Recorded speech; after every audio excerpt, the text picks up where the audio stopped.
बिस्मिल्लाहिर्रहमानिर्रहीम। क्या आपने कभी सोचा है कि इस दुनिया के ख़त्म होने से पहले कौन सी सबसे बड़ी निशानी ज़ाहिर होगी? वो कौन सा वाक़या होगा जो पूरी इंसानियत को अपनी लपेट में ले लेगा? आज हम बात करने जा रहे हैं एक ऐसी ही दीवार की, एक ऐसे राज की जो सदियों से क़ैद है, और एक ऐसी कौम की जो इस दीवार के पीछे छुपी हुई है। ये कोई आम दास्तान नहीं, ये वो कहानी है जिसका जिक्र कुरान पाक में है और जिसकी खबर खुद हजूर सल्लल्लाहु अलैहि वसल्लम ने दी थी। ये वो कौम है जिसके निकलते ही हर एक आदमी के मुकाबले में 999 होंगे। आप तन्हा रह जाएंगे, वो पहाड़ों से फिसलते हुए उतरेंगे और पूरी दुनिया में ऐसी तबाही मचाएंगे कि कुछ भी बाकी नहीं बचेगा। क्या है वो कौम और कहाँ से निकलेगी वो कौम? ये कहानी शुरू होती है एक अजीम बादशाह से जिनका नाम था ज़ुल्करनैन। अल्लाह ताला ने उन्हें ज़मीन पर इक़्तिदार अता किया था और हर चीज़ का ज़रिया दिया था। ज़ुल्करनैन अल्लाह के हुक्म से ज़मीन के मशरिक़ और मग़रिब के सफ़र पर निकले। फिर एक दिन वो एक ऐसी कौम के पास पहुँचे जो बहुत परेशान थी। वो अजनबी ज़बान बोलती थी और खौफ से कांप रही थी। उन्होंने इशारों में ज़ुल्करनैन से फरियाद की, ए ज़ुल्करनैन, याजूज और माजूज ज़मीन में फ़साद मचा रहे हैं, हमारी फसलें तबाह कर देते हैं, हमें बचाएं। ज़ुल्करनैन ने जवाब दिया, मुझे तुम्हारे माल की ज़रूरत नहीं, तुम सिर्फ अपनी क़ुव्वत से मेरा साथ दो, मैं तुम्हारे और उनके दरमियान एक मजबूत रुकावट बना दूंगा। और फिर क्या हुआ? लोहे की मजबूत सलाखें इकट्ठी की गईं, भट्टियों में आग दहकाई गई, पिघले हुए तांबे से इन सलाखों को मजबूत किया गया और पहाड़ों के दरमियान खड़ी कर दी गई एक ऐसी दीवार जो नाकाबिले शिकस्त थी। ज़ुल्करनैन ने ऐलान किया, ये मेरे रब की रहमत है, मगर जब मेरे रब का वादा पूरा होगा तो वो इस दीवार को रेजा रेजा कर देगा।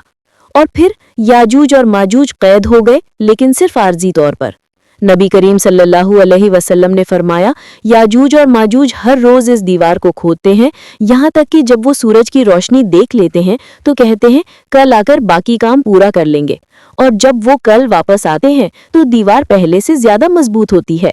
ये सिलसिला सदियों से चल रहा है, लेकिन फिर एक दिन ऐसा आएगा जब वो कहेंगे इंशाल्लाह कल ख़त्म कर देंगे, और ये पहली बार होगा कि उनकी ज़बान पर इंशाल्लाह जैसे मुक़द्दस अल्फाज आएंगे। अगली सुबह जब वो वापस आएंगे तो दीवार वैसी ही होगी जैसी उन्होंने छोड़ी थी। फिर चीखों, दहाड़ों और धमाकों के साथ वो दीवार टूट जाएगी, क़ैद ख़त्म हो जाएगी और दुनिया पर खुल जाएगा क़यामत का एक नया बाब। वो ज़मीन पर टूट पड़ेंगे, हर एक इंसान के मुकाबले में 999 याजूज और माजूज होंगे।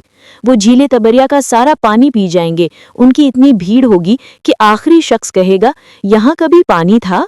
वो खेत तबाह कर देंगे, जानवर खा जाएंगे, दरख्त जड़ से उखाड़ फेंकेंगे। फिर वो आसमान की तरफ तीर फेंकेंगे और अल्लाह के हुक्म से वो तीर खून आलूद वापस आएंगे और वो चीखेंगे, हमने आसमान वालों को भी शिकस्त दे दी। उस वक्त अहले ईमान पहाड़ों में पनाह लेंगे।